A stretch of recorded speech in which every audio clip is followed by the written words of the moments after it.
नमस्कार दोस्तों। बात जब भी हम लोग बिहार की करते हैं तो हमारे मन में एक बहुत बड़ा प्रश्न आता है। प्रश्न यह आता है कि सर बिहार अगर पिछड़ा हुआ है तो उसके पीछे का सबसे बड़ा कारण है कि वहां पे उद्योग नहीं है। लेकिन हमारे बिहार में भी कुछ उद्योग हैं और जिन उद्योगों से क्वेश्चन बनते हैं, और यह टॉपिक जो है आपके एग्जामिनेशन पॉइंट ऑफ व्यू से रिलेवेंट है। रिलेवेंट इसलिए है क्योंकि उद्योग की कमी है, और उद्योग की जो कमी है जिस कारण से एटलीस्ट भले बिहार हमारा प्रगति नहीं कर रहा है, लेकिन पढ़ने के लिए थोड़ा सा कम है ये टॉपिक में। तो नमस्कार है आप सभी लोगों को, मेरा नाम है आदित्य वैभव और आज के इस टॉपिक में हम लोग कवर अप करने वाले हैं कि इंडस्ट्रीज इन बिहार, यानी कि बिहार में उद्योग, यानी कि बिहार में जो उद्योग हैं उन उद्योगों को आज के इस सेशन में हम लोग कवर अप करेंगे और देखेंगे कि आखिर बिहार में किस प्रकार से उद्योग हैं और उन उद्योगों का किस प्रकार से हम देखा जाए तो स्प्रेड है हमारे के बिहार में। तो चलिए दोस्त, करते हैं हम लोग हमारे इस सेशन की शुरुआत। आपको बताते चलें कि उद्योग या इंडस्ट्रीज की बात जब भी हम लोग करते हैं तो इंडस्ट्री दोस्तों दो प्रकार की होती है। सबसे पहले इंडस्ट्री दो प्रकार की कौन कौन सी होती है, तो पहली इंडस्ट्री होती है जिसको हम कहते हैं एग्रो बेस्ड इंडस्ट्री, और दूसरी इंडस्ट्री होती है जिसको हम कहते हैं मिनरल बेस्ड इंडस्ट्री। हालांकि एक मिनरल बेस्ड इंडस्ट्री में भी एक इसी का कैटेगरी होता है जिसको हम कहते हैं केमिकल बेस्ड इंडस्ट्री, यानी कि रसायन आधारित उद्योग या रॉ मटेरियल के आधार पर उद्योग जो है आपको नजर आता है।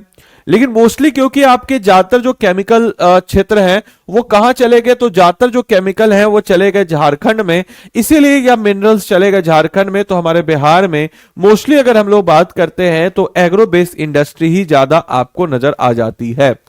तो मोस्ट ऑफ द इंडस्ट्री जो हमारे बिहार में है are based on agriculture as a raw material, और यह जो रॉ मटेरियल के रूप में निर्भर करता है ये हमारे फार्म से, यानी कि हमारे जो खेत है वहां से आता है। और बिहार के अधिकांश उद्योग जो हैं कृषि पर आधारित हैं, क्योंकि इनके कच्चे माल जो है हमें खेतों से प्राप्त होते हैं, और लगभग लगभग 65% जो बिहार का इंडस्ट्री है वो डायरेक्टली और इनडायरेक्टली डिपेंडेंट है किस पर, तो एग्रीकल्चर पर। इस चीज को भी सारे बच्चों को दिमाग में रखते हुए चलना है।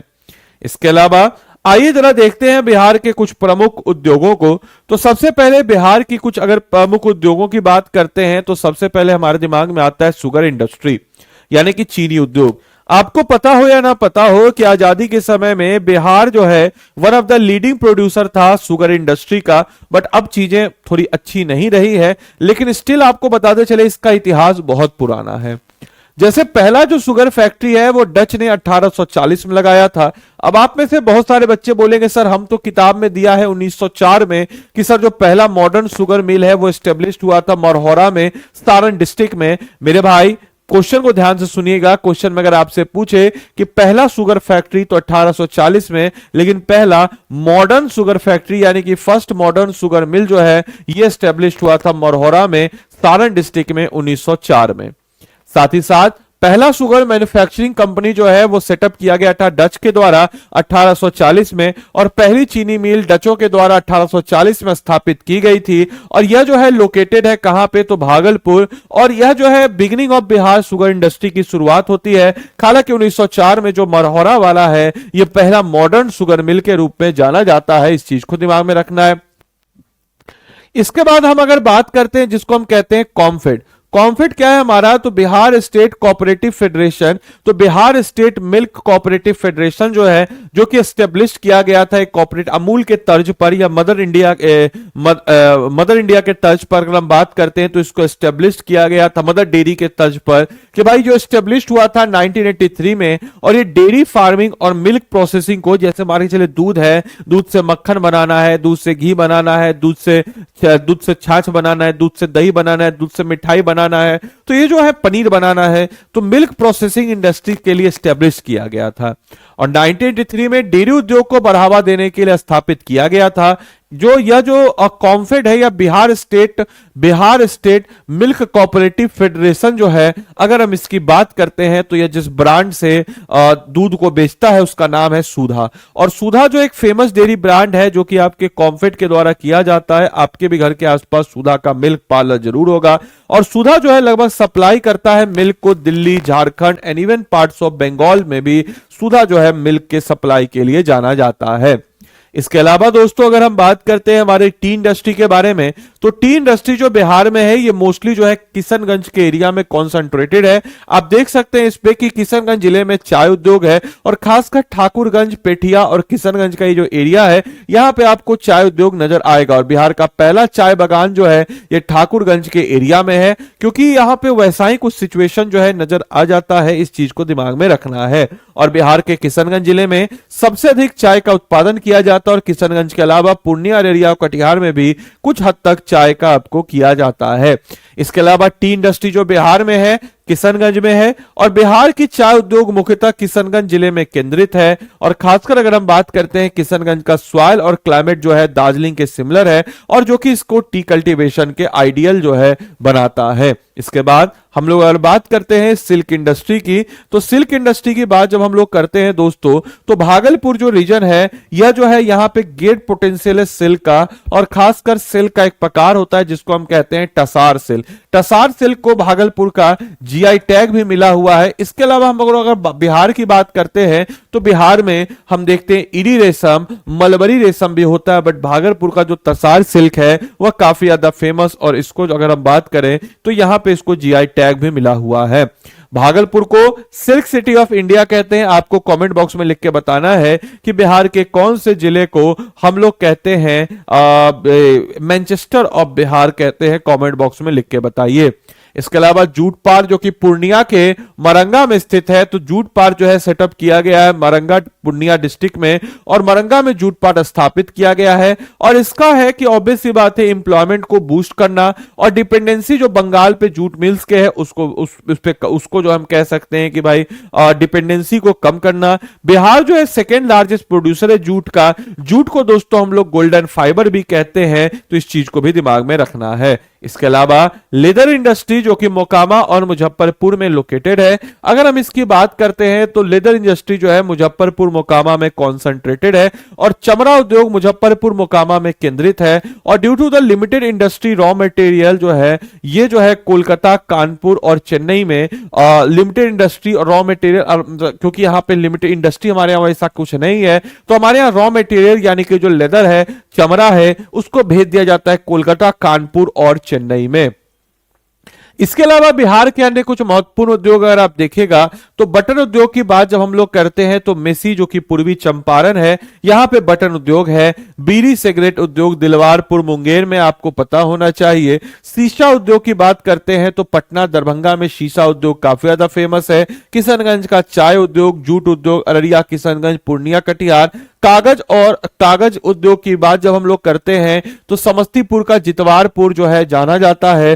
ताप बिजली, थर्मल प्लांट बिजली जो का मुजफ्फरपुर काटी में। और सिंदूर उद्योग जिसको बर्मिलियन हम लोग कहते हैं यह बिहार के लखीसराय में आपको काफी हद तक कॉन्सेंट्रेटेड नजर आ जाता है। अपार्ट फ्रॉम दैट एक संस्था है बीएडा जिसको Bihar industrial area development authority हम लोग कहते हैं। यह संस्था इसको रेगुलेट करती है और बीएडा जो है फॉर्म हुई थी बीएडा एक्ट 1974 के तहत ताकि प्रमोट किया जाए इंडस्ट्रियलाइजेशन बिहार में। और बिहार औद्योगिक क्षेत्र विकास प्राधिकरण जो है इसकी स्थापना 1974 में औद्योगिकरण को बढ़ावा देने के लिए की गई थी। और इसकी ऑफिस की बात अगर हम करते हैं तो पटना, दरभंगा, मुजफ्फरपुर, भागलपुर में इसका ऑफिस है, 4 इसके ब्रांच है। और बीएडा की बात करते हैं तो ये लैंड इंफ्रास्ट्रक्चर फैसिलिटी जो है नए इंडस्ट्रीज को प्रोवाइड करता है ताकि वो इंडस्ट्री जो है अच्छे तरीके से ग्रो कर सके। आप अगर देखिएगा तो बीएडा जो है बिहार के औद्योगिक प्रदेशों का विवरण जो है अगर आप देखेगा यहाँ पे चावल मिल का प्रदेश उत्तर में, अगर हम यहाँ पे देखते हैं तो जूट का औद्योगिक प्रदेश। और पूर्वी हम लोग बात करते हैं तो पूर्वी यहाँ पे औद्योगिक प्रदेश है मोकामा, बरौनी औद्योगिक प्रदेश 5 नंबर है। 6 नंबर की बात अगर हम लोग करते हैं तो यहाँ आपने देख लिया है। 8 नंबर देखिए गया का, यहाँ पे आपको धोती कपड़ा उद्योग नजर आएगा। सोन घाटी औद्योगिक प्रदेश 7 नंबर, यहाँ पे आपको सीमेंट इंडस्ट्री वगैरह नजर आएगा। और पश्चिमी मध्यवर्ती औद्योगिक जो है ये जहाँ पे 4 नंबर, इसके अलावा कालीन वगैरह यहाँ पे नजर आता है।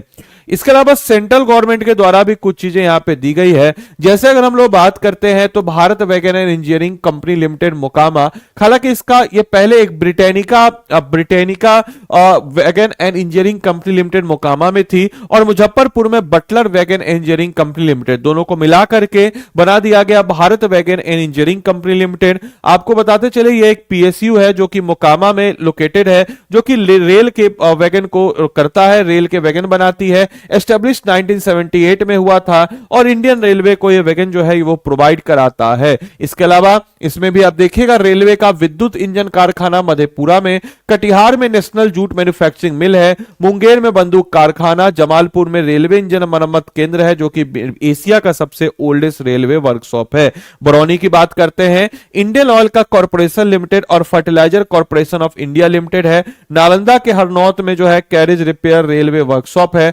पटना में बिहार फुसिल लिमिटेड यानी कि बिहार का स्कूटर लिमिटेड है। सारण में रेल पहिया कारखाना सारण के बेला में, और मधौरा में डीजल इलेक्ट्रिक, अभी हाल ही में गिनी देश में यहां से इंजन बन के सप्लाई भी हुआ था, तो इस बात को भी सारे बच्चों को दिमाग में रखते हुए चलना है। मेजर इंडस्ट्रियल लोकेशन अगर हम बिहार की बात करते हैं तो मोकामा लेदर और रेल वैगन के लिए, दिग्घा पटना लेयर और आपके बियर में यहां पे फ्रूट बियर है, वो वाला बियर नहीं समझिएगा।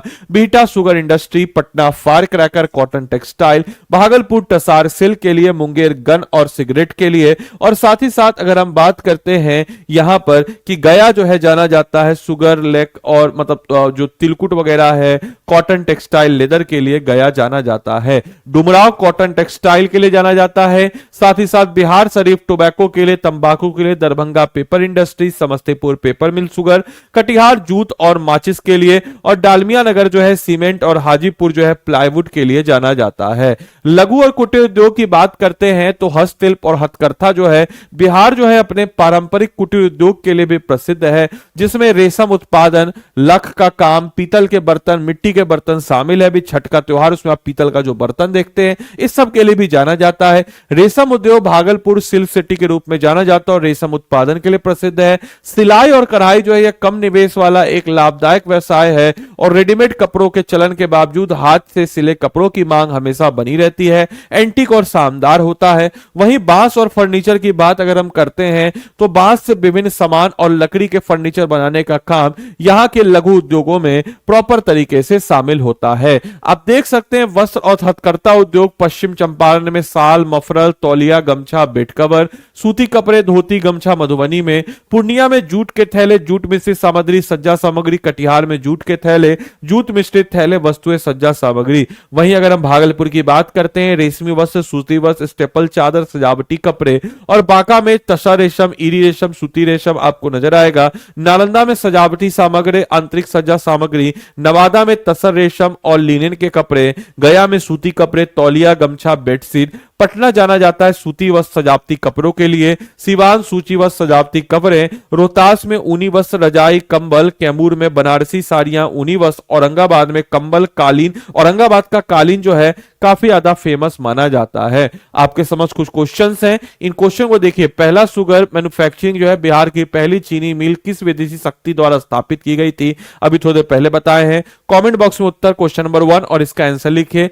सुधा जो ब्रांड है वो मार्केट कौन से ऑर्गेनाइजेशन के द्वारा किया रहता है? क्वेश्चन नंबर 2 आंसर लिखिए। क्वेश्चन नंबर 3, भागलपुर फेमस है किस इंडस्ट्री के लिए? 3 का आंसर लिखिए। Bharat wagon engineering company limited कहां लोकेटेड है? ऑप्शन नंबर 4 लिखिए। इसके अलावा बेड़ा जो है स्टेब्लिश कब हुआ था?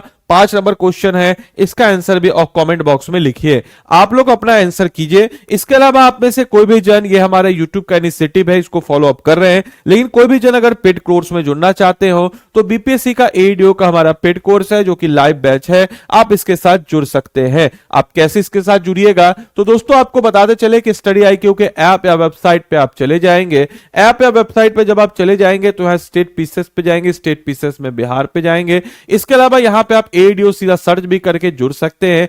एडीओ के हमारे कोर्स की बात जब हम करते हैं तो एडीओ का हमारा कोर्स जो है वो कितने का पड़ेगा? तो 3,599 यानी कि 3500 रुपए में पड़ेगा। अब इस कोर्स में हम लोग ऐसा क्या दे रहे हैं, अगर हम इसकी बात करते हैं दोस्तों कि इस कोर्स में आपको ऐसा क्या मिल रहा है, तो इस कोर्स की बात जब हम लोग करते हैं दोस्तों, तो जैसे मान के चलिए लेट अस सपोज कि इस कोर्स में आपको क्या क्या मिलेगा। जैसे मान के चलिए कि इसमें जैसे 350 प्लस घंटे की लाइव क्लासेस मिलेंगी। और इसमें जो है हम एडीओ के जितने भी हमारे टॉपिक्स हैं, चाहे हमारा मान के चले कि 250 प्लस टॉपिक्स हैं, उन सब को हम लोग कवर अप करेंगे, चाहे मैथ्स का हो, रीजनिंग का हो, जनरल साइंस का हो, जनरल स्टडीज का हो, करंट अफेयर्स का हो। इसके अलावा कोई भी टॉपिक आपको पढ़ाया जाएगा तो अगर आप यहां पे मेरा कोड लगाते हैं तो आपको एडिशनल मेंटरशिप मिलता है। और इस एडिशनल मेंटरशिप के तहत हम अगर बात करते हैं तो आपको उस टॉपिक से रिलेटेड टेस्ट भी इसमें इंक्लूडेड है। साथ ही साथ आपको बताते चले इस टॉपिक से रिलेटेड टेस्ट जब आपको इसमें इंक्लूडेड है और इस टेस्ट के को जब आप लगाएंगे उसके बाद मॉडल जो है मॉड्यूलर टेस्ट भी है और फुल लेंथ मॉक टेस्ट भी आपको इस कोर्स में नजर आ जाता है। इसके अलावा दोस्तों हर टॉपिक से रिलेटेड आपको crux, study materials, hand retain notes, ये सब तो मिल ही जाता है। तो इतनी सारी चीजें आपको इस कोर्सेज में, इस बैच में आपको मिल जाती है। तो देरी किस बात की, जाइए अपने आप को इनरोल कीजिए हमारे इस एडीओ के पेड कोर्स के साथ। इसके अलावा आप में से लगेगा कि सर इसकी प्राइसिंग थोड़ी ज्यादा है अन्य संस्थानों के कंपेयर में, क्योंकि हमारी कॉस्टिंग ज्यादा है। हम लोग आपको क्रक्स नोट्स दे रहे हैं, स्टडी मटेरियल्स दे रहे हैं, साथ ही साथ हम लोग हैंड रिटेन नोट्स दे रहे हैं, टेस्ट सीरीज भी इसमें इंक्लूडेड है, मॉड्यूलर बेस्ड टेस्ट भी इसमें इंक्लूडेड है, हर टॉपिक का लाइव क्लासेस हम लोग दे रहे हैं, हिंदी इंग्लिश भी इसमें इंक्लूडेड है। तो इसीलिए हम लोग का कॉस्टिंग ज्यादा, इसलिए 3499 का यह हमारा एडीओ का पेड कोर्स है। तो अगर आप चाहें तो इसमें अपने आप को इनरोल करके अपनी तैयारी को मजबूती प्रदान कर सकते हैं। तो बाकी उम्मीद करते हैं आपको यह सेशन अच्छा लगा हो, आपने इस सेशन को अच्छे से एंजॉय किया हो। तो मिलते हम लोग अगले सेशन में, तब तक के लिए सारे बच्चों को bye bye, take care, thank you and thanks for watching this session.